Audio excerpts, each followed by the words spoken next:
آج ہم نے سورہ النساء سے آیت نمبر 9 اور آیت نمبر 10 کی تلاوت کی ہے۔ دعا ہے اللہ رب العالمین ہمیں ان آیات کا معنی مفہوم سمجھ کر عمل کی توفیق عطا فرمائے۔ یتیموں کے حقوق، ان کی دیکھ بھال اور وراثت میں جو حق ان کا بنتا ہے مال میں، اس کے متعلق احکامات کا بیان جاری ہے۔ آج اللہ رب العالمین نے جس آیت کو ہم پڑھنے جا رہے ہیں، اس میں ہمیں اپنے آپ کو اس سچویشن میں رکھ کر سوچنے کی دعوت دی ہے جس سچویشن میں ایک یتیم ہوتا ہے، کیونکہ جب تک بعض تکلیفوں کا اس وقت تک پتہ نہیں چلتا جب تک وہ تکلیف خود نہ پہنچے۔ جب بندہ اس تکلیف سے دوچار ہوتا ہے، اس تکلیف میں پہنچتا ہے، تو پھر اس کو اندازہ ہوتا ہے کہ یہ کتنی کربناک ہے، کتنی دردناک ہے یہ تکلیف۔ تو اللہ رب العالمین نے دعوت دی ہے کہ تھوڑا سا غور و فکر کرو، جو بچے یتیم ہو گئے ہیں ان کے ساتھ لوگ ظلم زیادتی کر رہے ہیں۔ ذرا تصور میں یہ لے آؤ کہ ہم فوت ہو گئے اور ہمارے بچے ان کے ساتھ ایسا ظلم ہو رہا ہے، تو ہمارے اوپر کیا گزرے گی؟ ہمارے اوپر کیا گزرے گی؟ بس جب وہ ہمارے برداشت سے باہر ہے، وہ ہم سے برداشت نہیں ہو سکے گی، تو پھر کسی اور کو تکلیف دینا، یتیموں کے ساتھ زیادتی کرنا، ناانصافی کرنا، یہ ان کے لیے کتنا تکلیف دہ ہوگا۔ اس بات کے اوپر غور و فکر اگر بندہ کرے تو دوسروں کے ساتھ ناانصافی سے، ان کا حق مارنے سے بندہ بچ سکتا ہے۔ ترجمہ دیکھیں گے پھر بات سمجھ آئے گی۔ فرمایا وَلْيَخْشَ الَّذِينَ، اور لازم ہے کہ ڈریں وہ لوگ، لو اگر، ترکوا وہ چھوڑیں پیچھے، من خلفہم اپنے پیچھے، ذریۃً اولاد، ضعافاً کمزور سے مراد چھوٹی عمر کی اولاد اگر وہ چھوڑ جا رہے ہوں، خافوا تو ڈریں گے وہ، علیہم ان کے بارے میں، یعنی ان کے متعلق کتنا وہ ڈرتے ہیں کہ اگر ہم ان کے چھوٹے چھوٹے بچے پیچھے رہ گئے تو ان کا کیا بنے گا۔ ہر ماں باپ اس بات پہ پریشان ہوتا ہے کہ نہیں ہوتا، بلکہ وہ اپنی دعاؤں کے اندر اکثر یہ بات ذکر کہ مجھے یا اللہ اپنے لیے زندہ رہنے کی ضرورت نہیں ہے، مجھے میری اولاد کے لیے زندہ رکھ۔ تو یہ ایک خوف ہوتا ہے، خاف علیہم، تو وہ ڈریں گے ان کے اوپر۔ فَلْيَتَّقُوا اللَّهَ، پس لازم ہے کہ وہ ڈریں اللہ سے۔ وَلْيَقُولُوا، اور چاہیے کہ وہ کہیں، قَوْلًا سَدِيدًا، سیدھی بات۔ جب فیصلہ ہوتا ہے، جب تقسیم ہو رہی ہوتی ہے، تو اس وقت سب لوگوں کو چاہیے کہ وہ یتیم کے حقوق کو پروٹیکٹ کرے، یتیم کا خیال رکھے، نہ کہ اس شخص کا جو یتیم کا کفیل بنا ہوا ہے، سرپرست بنا ہوا ہے اور وہ اس کے اوپر ظلم زیادتی کر رہا ہے۔ ان الذین، آگے اس سے بھی سخت بات ایک کہی ہے۔ پہلے یعنی یہ دعوت دی ہے کہ اپنے آپ کو اس سچویشن میں رکھ کے دیکھو، اور اب اس سے بھی اگلی بات کہ اگر یہ بات بھی تمہیں اللہ سے نہیں ڈراتی، یہ بات بھی تمہیں یتیم کے مال سے نہیں روکتی، تو پھر سنو، ان الذین، بے شک وہ لوگ، یأکلون جو کھاتے ہیں، اموال الیتامی، یتیموں کے مال جو کھاتے ہیں، ظلماً، ظلم سے، کیونکہ اگر محتاج ہو تو پھر تو کھا سکتا ہے نا، پیچھے ہم پڑھ کر آئے ہیں، اور ان کی کفالت کا حق بھی لے سکتا ہے، اس میں تو کوئی حرج نہیں ہے، لیکن یہاں پر کھانے سے مراد کون سا کھانا ہے؟ ظلم کے ساتھ، نہ حق۔ فرمایا انما یأکلون، بے شک وہ تو کھاتے ہیں، فی بطونہم، اپنے پیٹوں میں، نارا، آگ، وہ اپنے پیٹوں میں آگ بھر رہے ہیں جو یتیم کا مال کھاتے ہیں۔ وَسَيَصْلَوْنَ سَعِيرًا، اور ان قریب وہ بھڑکتی ہوئی آگ میں داخل ہوں گے، ترجمہ دوبارہ سے دیکھیں۔ وَلْيَخْشَ الَّذِينَ لَوْ تَرَكُوا مِنْ خَلْفِهِمْ، اور لازم ہے کہ وہ لوگ ڈریں جو اپنے پیچھے اولاد چھوڑتے ہیں، ذریتاً اولاد، ضعافاً کمزور، خاف علیہم تو ان کے متعلق وہ ڈرتے ہیں، یعنی انہیں ان کا خوف ہے کہ ان کا کیا بنے گا، ہماری اولاد کا کیا بنے گا۔ فلیتقوا اللہ، پس چاہیے کہ وہ ڈرے اللہ سے، ولیقولوا اور چاہیے کہ وہ کہیں قولا سدیدا، سیدھی سیدھی بات خدا لگتی جو اصل حقیقت اس کو بیان کرے۔ ان الذین، بے شک وہ لوگ، یأکلون جو کھاتے ہیں، اموال الیتامی یتیموں کے مال، ظلماً ظلم سے، ناحق طور پر، انما یأکلون فی بطونہم نارا، وہ اپنے پیٹوں میں آگ کے سوا کچھ نہیں بھرتے، کچھ نہیں کھاتے۔ یأکلون یہاں پر ایک استعارے کے طور پر آیا ہے، یعنی پیٹوں میں آگ بھرتے ہیں۔ وَسَيَصْلَوْنَ سَعِيرًا، اور ان قریب وہ بھڑکتی ہوئی آگ میں داخل ہوں گے۔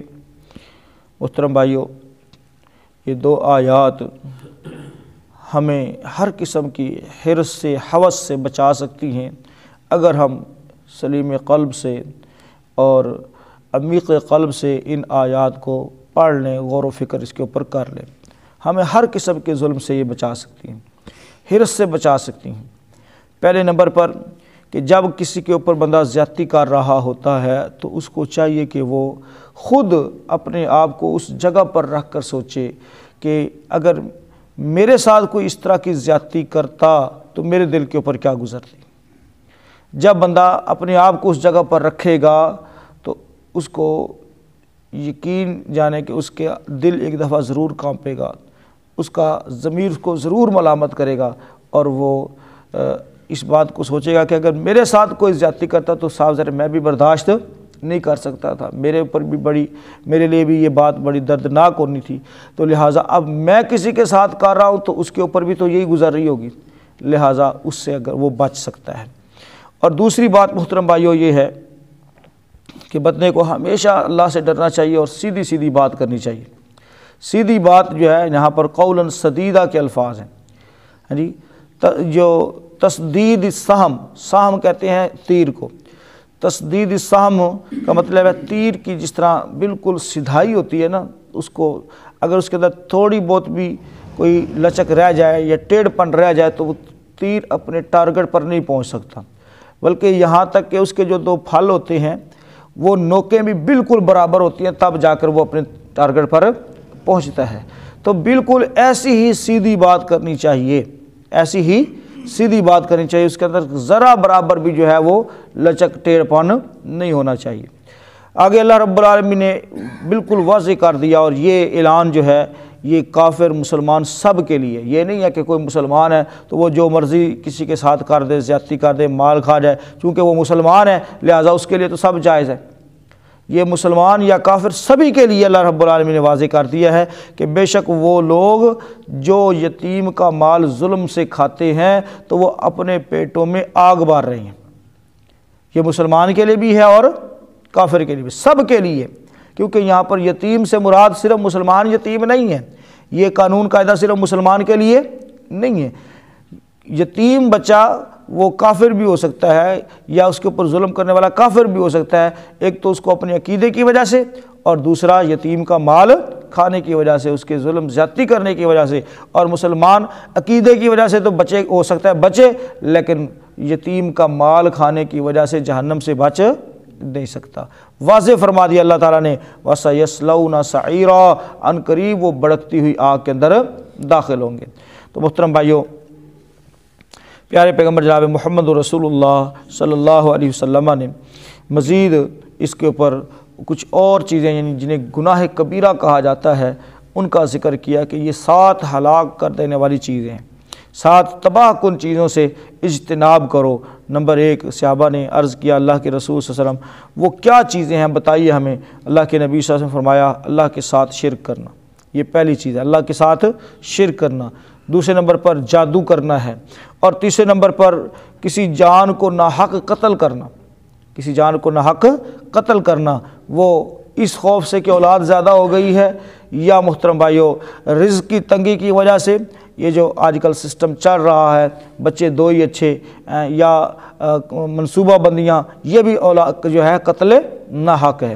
تو ناحق قتل کرنا اس کو اللہ نے حرام قرار دیا ہے۔